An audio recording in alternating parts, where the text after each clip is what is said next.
Hi guys, my name is Sophia Maybulan and today I'm going to share with you this book that I found while I'm cleaning my house earlier. So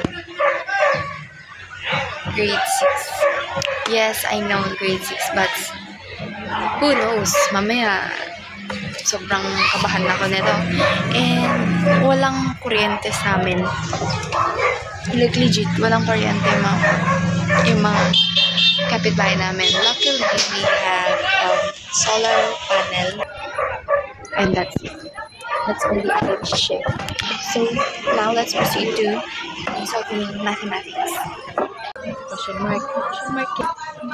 So makita mo is ito, ang unang given natin is mixed fraction.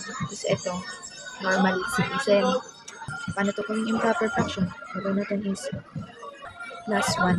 Gagawin natin is 3 times 2, 6 plus 1 is 7 over 3. So, yan.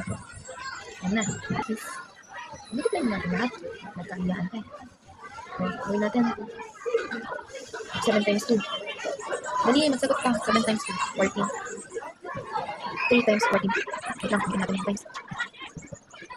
Pwede sa 2. Diba? Try natin. Pag 2 is 7. Magiging 21. Ano? So, magiging tapos yung 7 is 21. Pwede pa siyang ma-round off. Magiging divided by 7. 7. So, magiging sagot is 1/3. Yan. 1/3. Ewan ko. Judge mo na lang. So, ayun, may natutunan ka ba? Kasi ako, meron ako natutunan sa ginawa ko na dapat master the basic talaga. Ayun. So, ayun, sobrang dilim.